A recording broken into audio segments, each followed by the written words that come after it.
Secretary to the Ministry of Defence and Urban Development, Gotabaya Rajapaksa, says that 10,000 families living in unauthorized settlements in Colombo will be resettled this year in high and medium-rise buildings. He made this revelation while delivering the keynote address at the SLASCOM CXO lunch briefing on future outlook for urban infrastructure development in Sri Lanka held in Colombo today. Under the resettlement of underserved settlement project undertaken by the Urban Development Authority, some 70,000 families living in such settlements will be given housing in high and medium-rise buildings designed and constructed to a good standard. This year we are hoping to resettle 10,000 of these families, because those 10,000 units are now almost completed in many parts of the Colombo city area. These buildings will especially come up in close proximity to the original homes of these families, so that they do not need to find different jobs or send their children to different schools. The Executive Director of the Centre for Policy Alternatives, Dr. Pakiyasothi Saranamuthu, questions as to whether the Lessons Learnt and Reconciliation Commission report was compiled to allay international and domestic criticism about the government. He made this statement during a special seminar organised by the CPA in Colombo yesterday to raise awareness on the public discussions hosted by the association on the LLRC. Is it an important public document? Does it in some way lay out a blueprint for a peaceful, united, reconciled Sri Lanka into the future? Is it not important that there is as much public subscription to the LLRC and its implementation? Or is it the case that this was something that was done largely to allay, placate international and domestic criticism of the government's record with regard to reconciliation? You will note that there are over 250 recommendations of the Lessons Learnt and Reconciliation Commission, of which the National Action Plan actually deals with only 80 odd. And there too, whilst there are timelines that have been identified, as to when the timelines kick in or when they commence, as it were, is not entirely clear. Also in the National Action Plan, you have lead agencies identified to take the initiative with regard to implementation. A fair number of them concern the Ministry of Defence and a parliamentary select committee which is yet to be set up. The 85th phase of the media workshops conducted by News First took place at the President's Central College in Kathragama today. Students were given an opportunity to showcase their talents at the workshop that is conducted to develop knowledge on media and communications. The News First Media Workshop held at the President's Central College in Kathragama was telecast live on Lunchtime News Bulletin on our sister channel Sirasa TV with the use of live digi-transmission technology. Students at the President's Central College in Kathragama were the first batch of students to have obtained this experience. Future workshops conducted by News First for school students will also be telecast via live digi-transmission technology on Lunchtime News on Sirasa TV. In business news tonight, the Japan International Cooperation Agency, also known as JICA, says that a relief loan package of 21 billion rupees will be provided for the project to minimize the damages that occurred during the generation and distribution of electricity for Greater Colombo. An allocation for the respective project was cleared during the President's official visit to Japan, where it was agreed to provide Sri Lanka with a relief loan package of 53 billion rupees. Yesterday, JICA convened a media briefing to explain on the 43rd development loan package provided by Japan for the development work in Sri Lanka. It was revealed that 41,107 million Japanese yen or 53 billion Sri Lankan rupees will be provided to Sri Lanka for 4 major projects on electricity, roadways and waterways. The project to minimize the damages that occur during generation and distribution of electricity for Greater Colombo was also spoken of at the media briefing. The objective of the project is to strengthen the transmission and distribution capacity to reduce its losses and enhance the energy supply reliability by constructing transmission and distribution networks in the Greater Colombo area and cater the projected load in Colombo by 2016, that is 486 megavolt amperes. The loan amount is approximately 21 billion rupees, and this is a soft loan of 40 years including 10 years of grace period.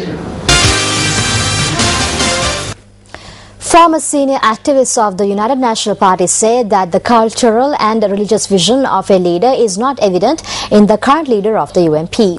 Former Deputy Minister Vincent Dias said that the current party leader has failed to lend an ear to the advice of religious leaders on several occasions.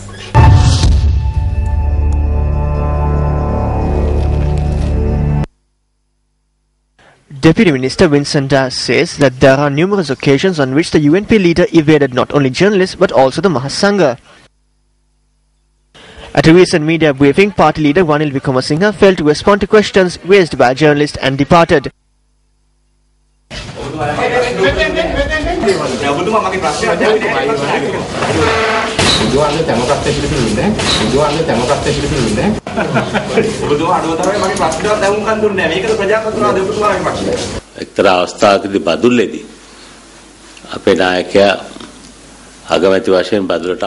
On one occasion, our leader, who was the Prime Minister at the time, came to Badulla, and I told him, let us first go to the Muthiyangana Rajamaha Vihara and commence our work after worship. But he did not accept this. No, I have no time. පස්සේ හාදුරුවෝ මම හිතන්නේ 15 නමක් 16 නමක් විතර අවස්ථාවේ වැඩලා හිටියා එතුමාට ආශිර්වාද කරන්න නම් උන්වහන්සේලා ඔක්කොම There were about 15 or 16 bhikkhus. They are waiting to bless him, but they were all disappointed. This is not something that happened recently. This was his culture, his Buddhism from that time. This is not suitable for a leader of our party. I am personally aware that he is a person who has very little understanding of Sri Lanka's culture or religious feeling. If you look at his qualities or his behavior, he has structured his life in a negligent manner. Those surrounding him are the same. When the chief prelates and other religious leaders have reiterated the need for a good leader in order to establish a UNP government, we as UNP supporters and seniors are extremely disappointed with the journey this leader has embarked on, completely disregarding this advice and without obtaining advice and teaching from anyone else. ගුරුහරුකමක් ලබා ගන්න නැතුව මේ නායකයන් ගමනක් අපිට ඇත්ත වශයෙන්ම එක්සත් ජාතික පාක්ෂිකයන් හැටියට පාක්ෂි ජේෂ්ඨ හැටියට අපිට ඉතාමත් කනගාටුදායක තත්ත්වයක්. The 71st birth anniversary of eminent politician late Gamini Dissanayake was marked today. Floral tributes were laid at the Gamini Dissanayake statue located down Ananda Kumaraswamy Mawatha in Colombo. Family members of the late Gamini Dissanayake, politicians and friends were present at the occasion.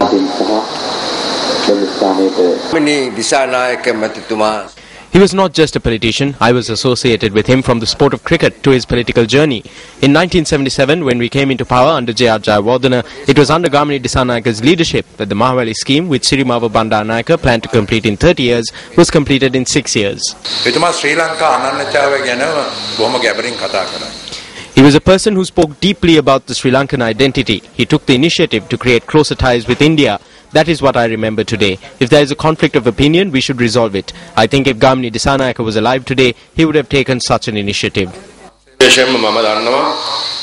would have been 71 years old if he was alive today. He would have been among us today if he did not face an untimely death. I know in politics everyone will come together when there is power. When there is no power, there is nobody. I would like to send a message to those who are attempting to create racism. The message is that we are one.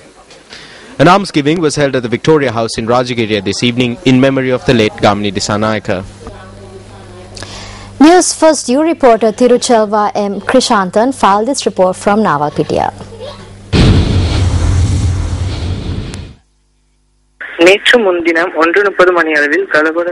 A person died after being hit by a train travelling from Galaboda to Nawalpitiya at around 1:30 p.m. on the day before yesterday.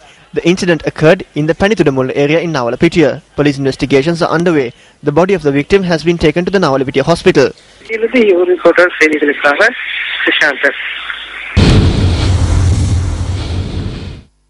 You're watching News First. Up next is Action TV.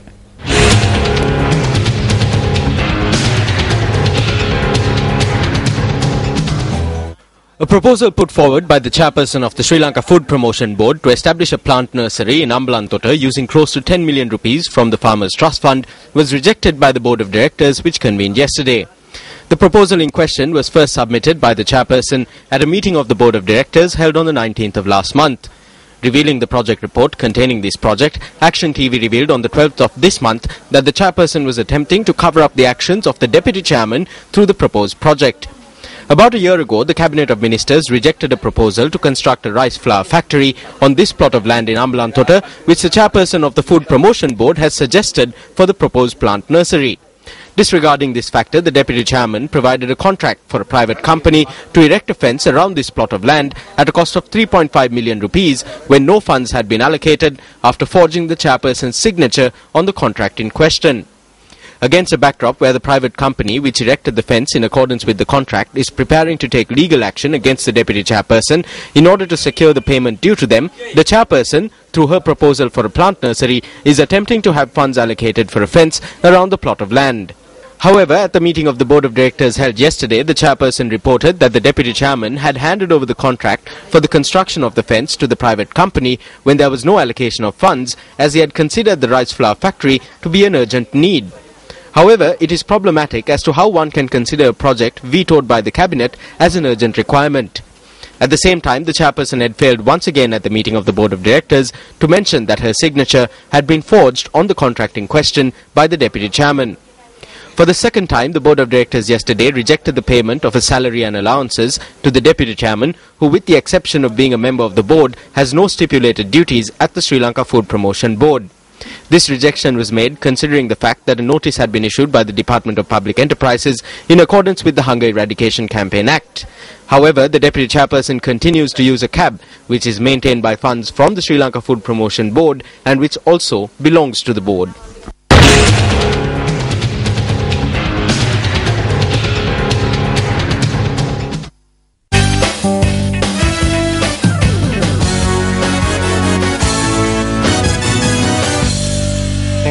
Maricela College Negombo became the champions in the Under-17 All-Island Basketball Championships today. They defeated Gateway International School in the finals.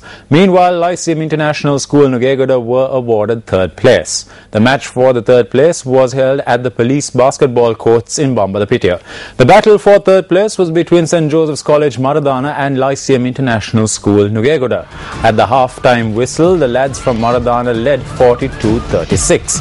However, in a nail-biting finish, Lyceum International School managed to score some quick points to win the game 64-61.